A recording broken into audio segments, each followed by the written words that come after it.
All right, good morning, good afternoon, or good evening, everyone. I am very excited for today's conversation and recording. We haven't had one in a handful of weeks, as many of you know, more specifically the members than the public audience.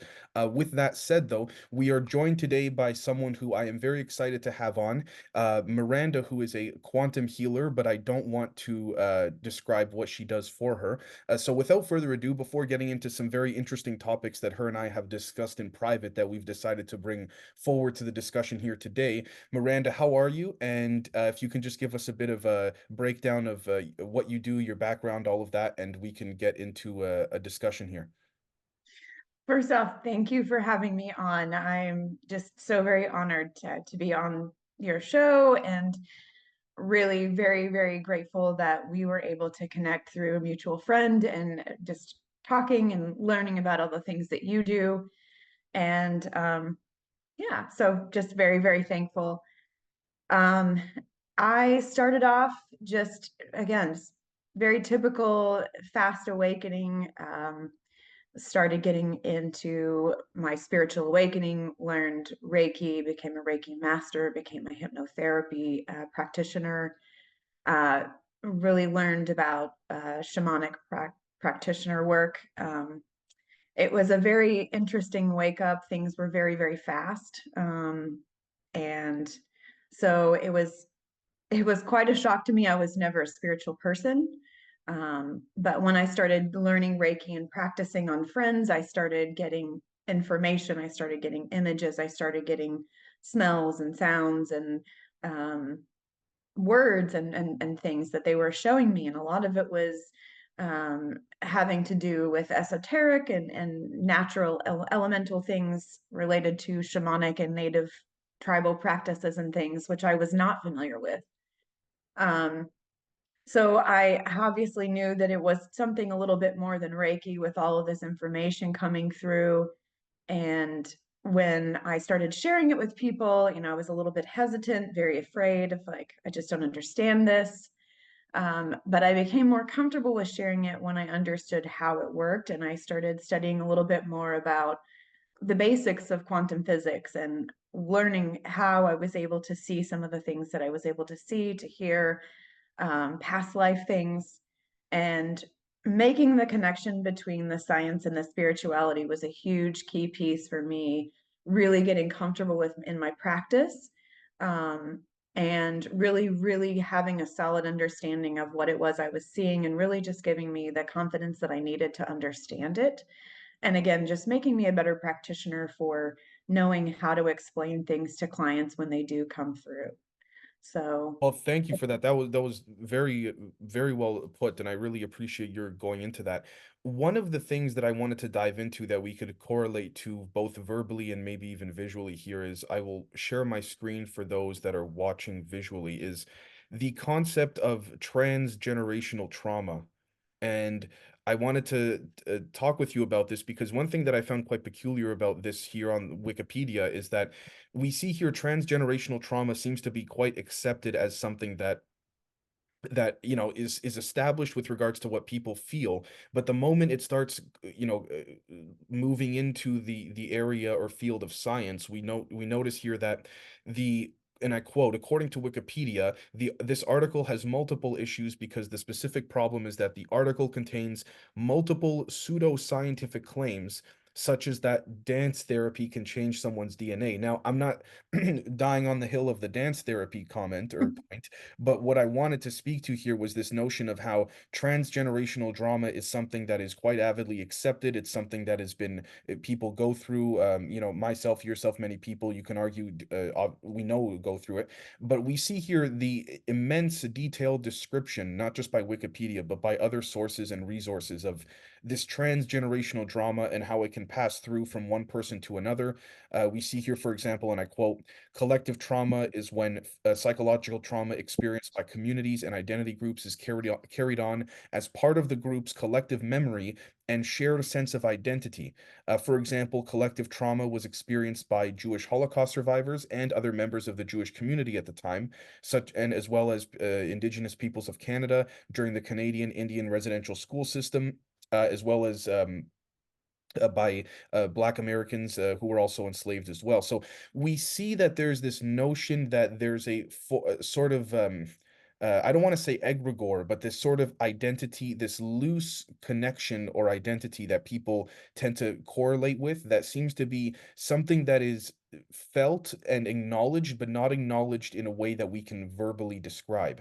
So this starts to make me look and think about things like bifurcation, for example, this notion that even when you look at the fingerprint bifurcation, bifurcation essentially means splitting something into branches of two or more, so to speak, usually when one branch of anything splits into two.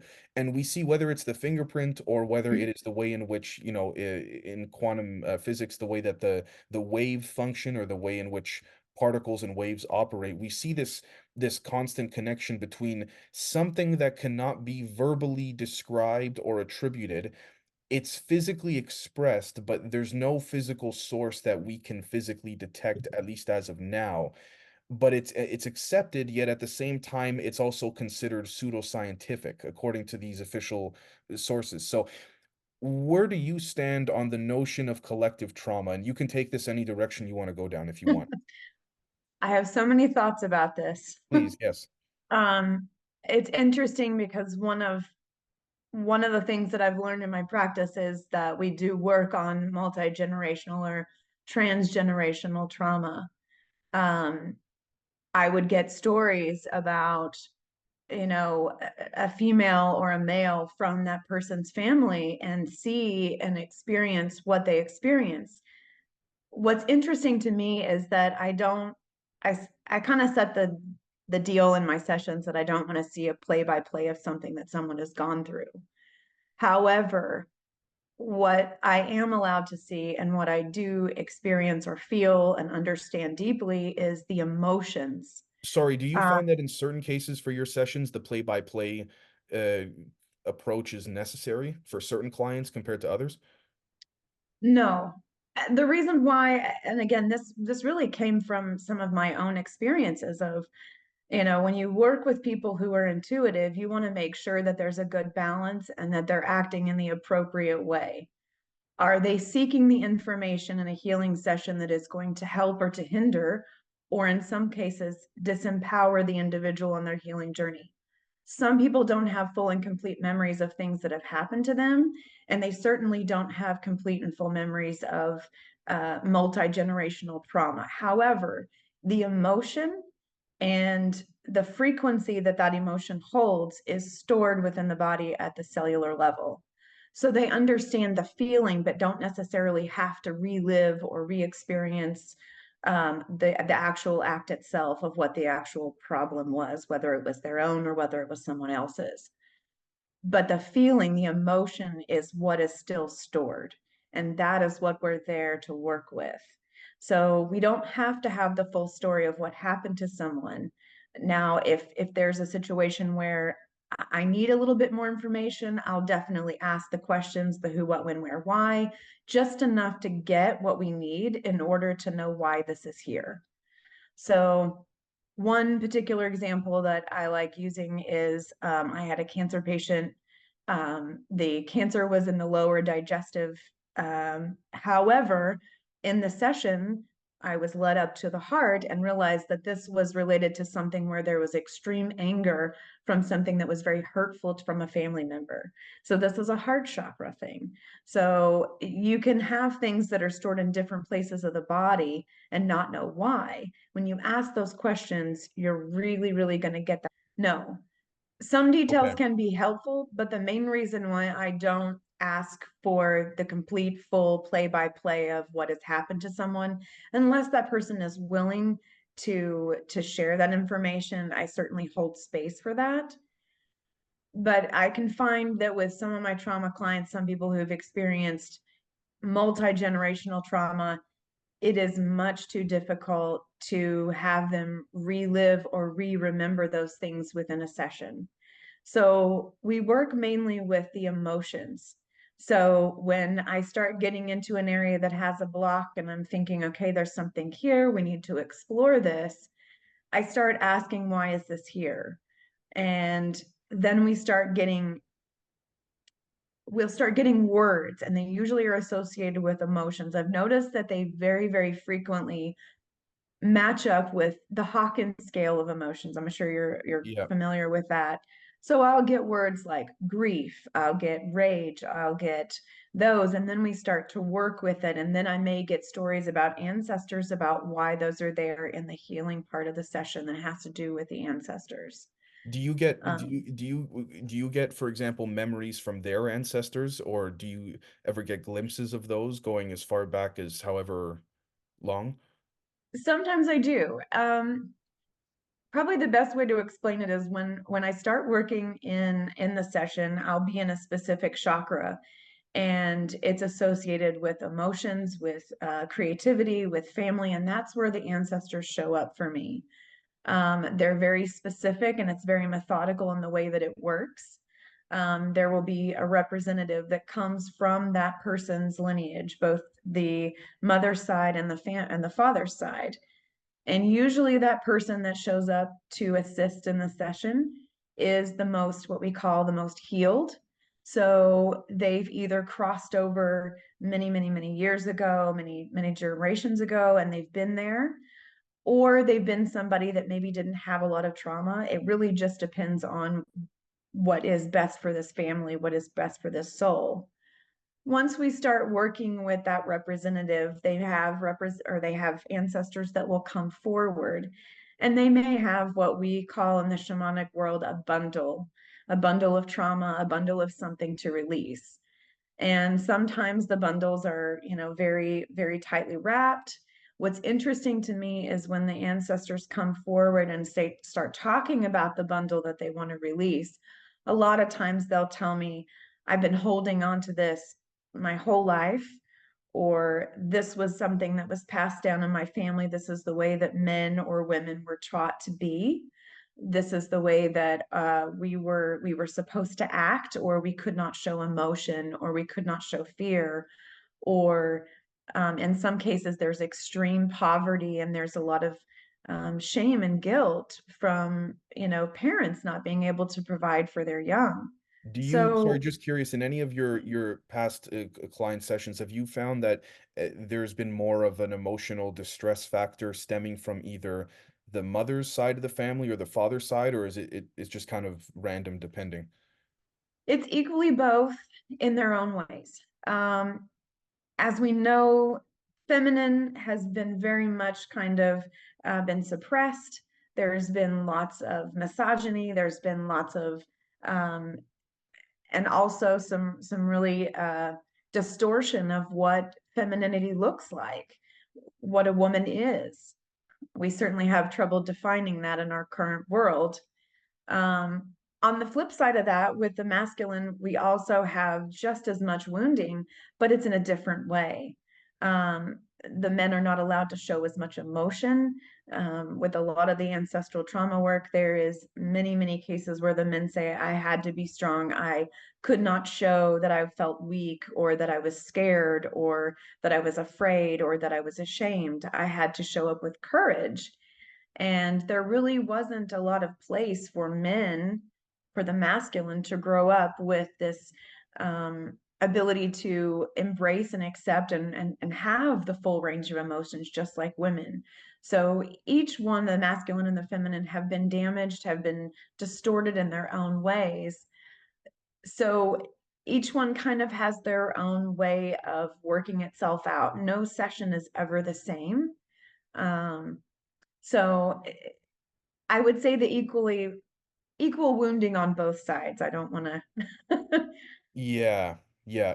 When you, just curious, when you go through a client's I don't want to put words in your mouth. I don't want to say things that you do that you don't actually do, but in terms of going through their past life memories in which they've permitted you to do so, with respects to the way that they're visually viewed, do you ever end up seeing them in what we would view as like nodes here, as what we're looking at here visually? Does this ring a bell? Does this come through to you in any way or not really?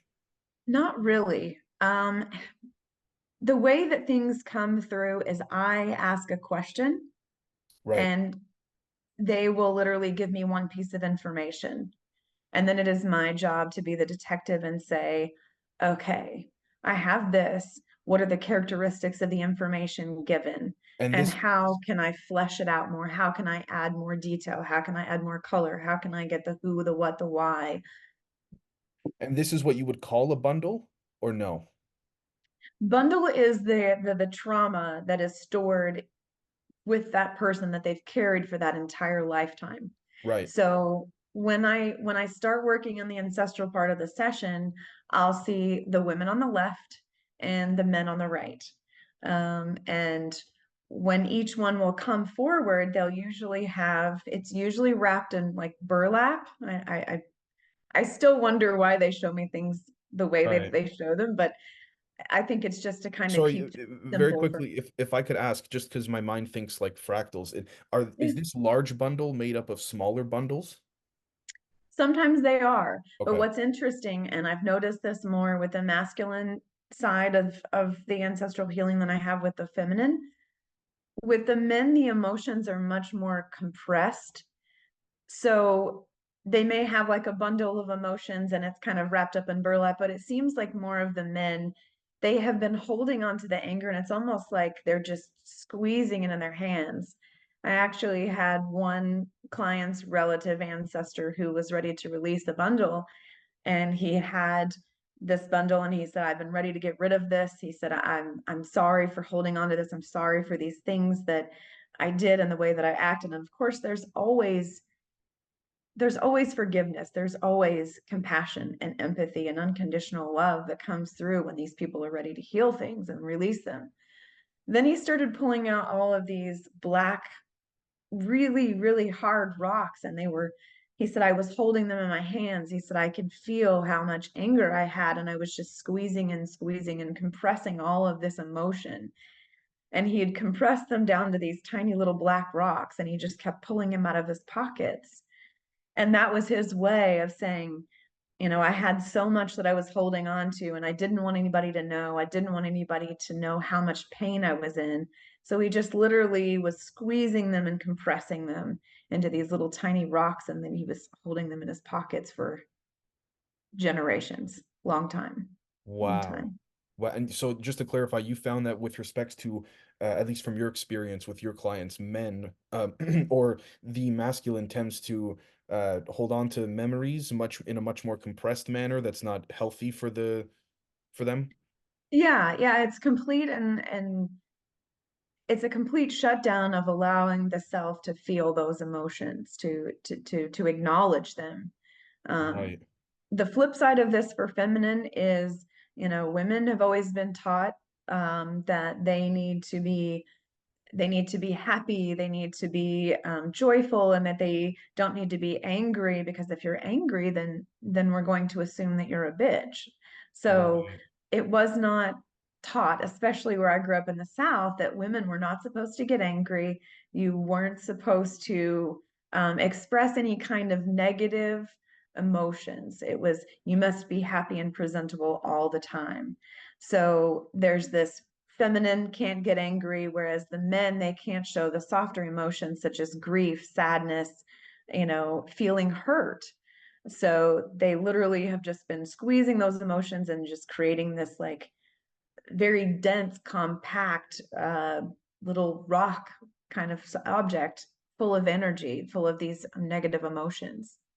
And when you're doing these sessions for your clients in real time, has there ever been a scenario in which the trauma from a client, we'll transition this into the forgiveness of self, but the trauma that the client had was too much for you to bear at any point in time? Was there anything that felt very heavy on you, or did you ever sort of take it home with you in terms of after the session was over, you felt it attached to you for hours, if not days? In the beginning, I had some teachers that were not maybe so great at teaching me things that I should have had for protection. So, you Mm, know, what is it they say? Baptism by fire. You learn very quickly. There were a few sessions in the practice in the very beginning when I was really starting to get comfortable working on other people, when some things came through that was just very, very, very heavy. Right. Um, and there are a couple of times where, I've gotten emotional because I am literally feeling what needs to be released. So Right. I know where it's coming from. I know why it's here. I know what it feels like. I know what that person was feeling when that emotion got stored in the body at that time. And And so how yeah, there are times when it's a little bit difficult. At least in the beginning it was. Now I have appreciation for it. mm, It's not a job that necessarily everybody wants to do because they don't want to feel all the negative emotions. I consider it a blessing to be able to help people to come to terms with things that have happened in the past and release them so that it doesn't continue to perpetuate in their lives. So, right. And how much of that healing or that release in which your clients have exhibited, how much of that would you say is attributed to having to forgive themselves, or to the grander notion of the forgiveness of self, either to start or to end with, in terms of uh a self-healing journey or process? I know we've talked privately about how self-forgiveness arguably is one of the most difficult aspects of this. How much of that would you say, in terms of your clients, are you finding that it's a matter of being able to forgive themselves, but needing a sort of a metaphysical mirror shown to them through individuals like you? I would say probably I would say probably half, at least half. Have? Yeah, I mean, it really depends on where the person is on their journey. There are some that are in the beginning. They know they need a clearing. They know they need some help. They need some tools, and they know what's been done to them, and they're making peace with the past. The ones that have been a little more seasoned on their journey, those are the ones that seem to be less apt to forgive themselves as quickly as they forgive others. Sorry, could you repeat that last sentence? The ones that have been on their journey for a little longer, they've become somewhat spiritual and aware. I would say their biggest challenge is forgiving themselves because of the fact that they know what it feels like to be the victim, to feel in so much pain, whether it's, emotional, physical, whatever. They have a really hard time forgiving themselves because they know what they did wasn't exactly the best. It wasn't the best way to proceed. However, when they get to the point of going into their own heart chakra in the session, that's where the self forgiveness, that's where the self healing really, really comes through. When they're able to see and hear in the session to learn about their value. They've seen what they haven't been given, they've seen what they've been told, what they weren't.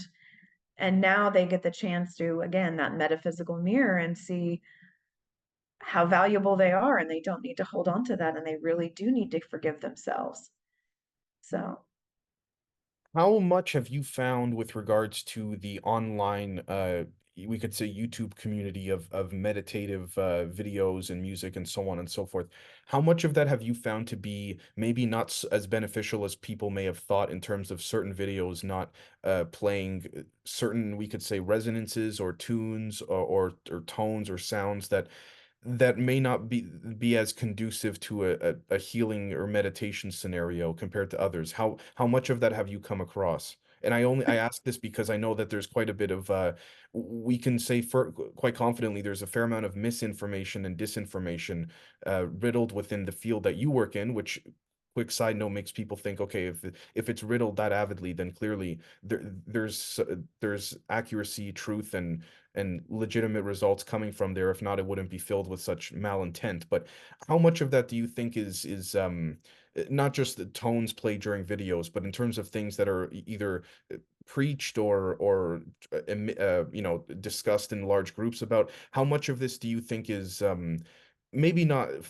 a complete falsehood, but a half truth, or an attempt to divert people to become followers in various subgroups or whatnot? Or do you think there's not that much of that going on?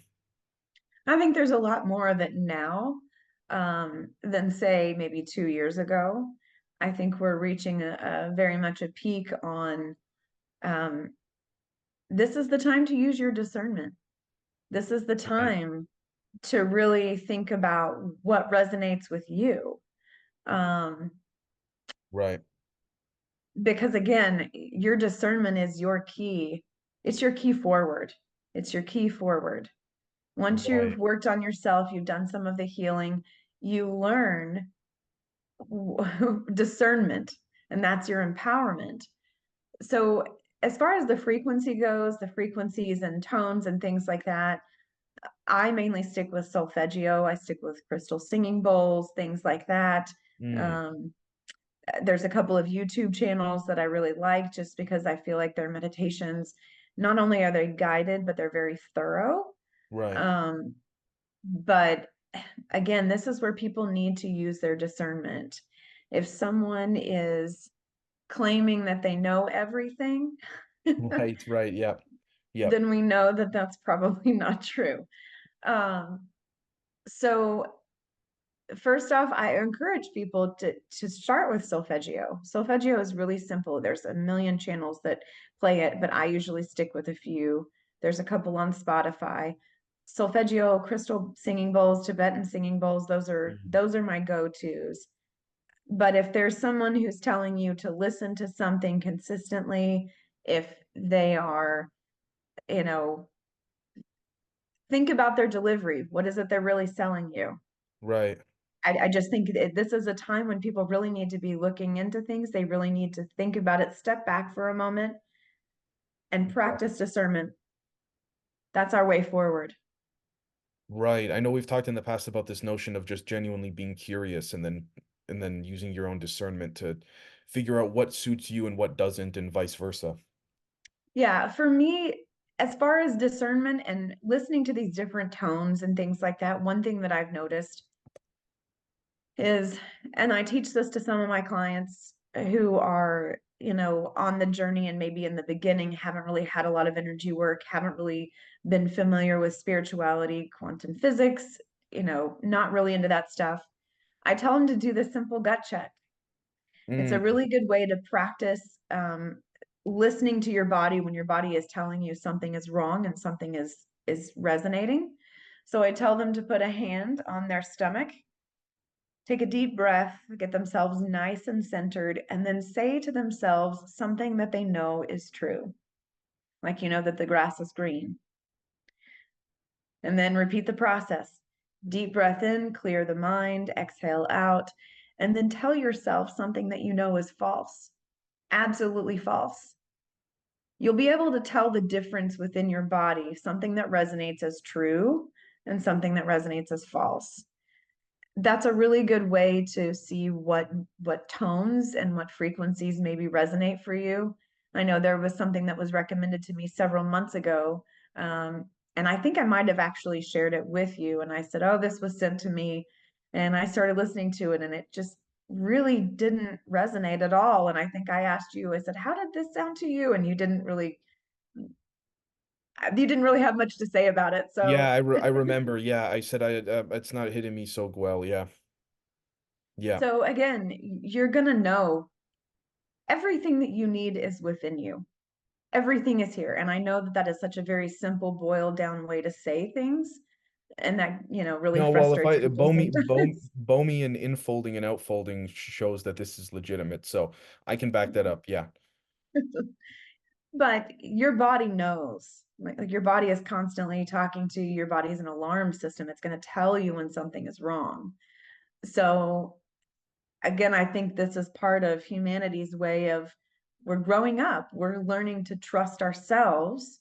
And maybe even though we're still getting bombarded from many different, places, whether it's TV, emails, radio, whatever it is, we're learning to activate, to reignite, and to start utilizing that system that's already within us. I couldn't agree more. And one thing I wanted to say or to do to wrap this up is that this notion of again, our discussion of, healing and sound and trauma and all of this, one thing I wanted to read here from the Wikipedia page, and I say this because I actually, let me share my screen here, that I found to be quite interesting in relation to things like sound, is that I'm consciously reading off of Wikipedia, knowing that it's been Wikipedia is not the best source to use for uh, any type of accuracy relating, especially when it comes to relating to things that aren't officially set in stone, that everyone knows is fact, so to speak, particularly in the field of science and all of that. But in the historical trauma category, we see here historical trauma is a subtype of transgenerational trauma. It results in vulnerability to mental and physical health problems due to ancestral suffering, which has been collected throughout generations into, quote, legacies of disability for contemporary descendants, end quote.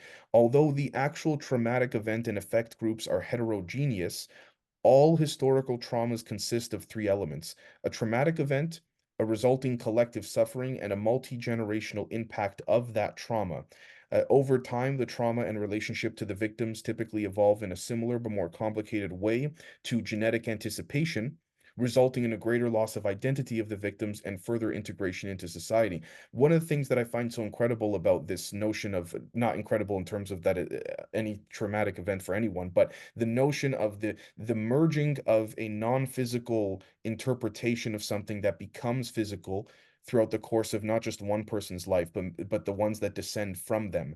And one of the things this made me think of, to sort of put a glass half full spin on this, was the notion of sound waves and the way in which certain events can occur as either pulsed spikes, or it can be what, but it all occurs under the path of one long, sort of never-ending wave function in a certain way.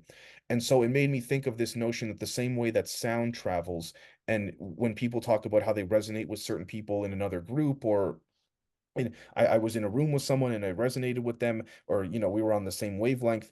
I find that those phrases are far more could be used far more legitimately than otherwise maybe initially thought, especially with the notion that sound being so crucial to what we know as the formation of reality, that there may in fact be something with regards to words, the way they're spoken, the incorporation of music, and that big sort of we could say bloodline that the trauma has gone throughout many generations.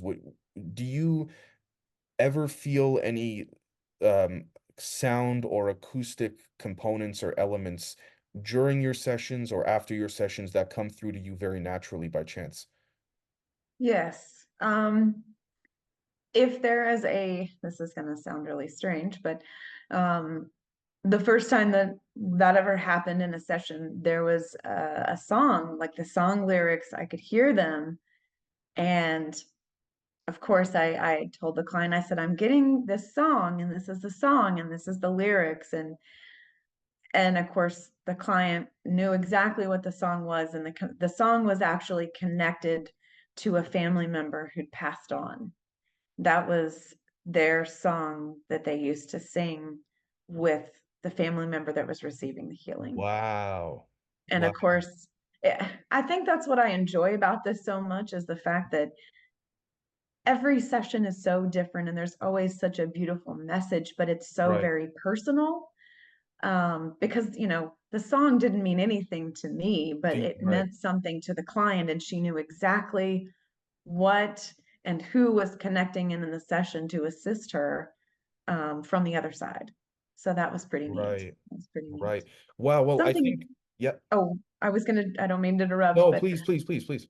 I was going to say something interesting too. If you think about it, if you go all the way back to the Greeks knew, they had identified 7 tones that they knew could produce certain and specific emotions within the human body.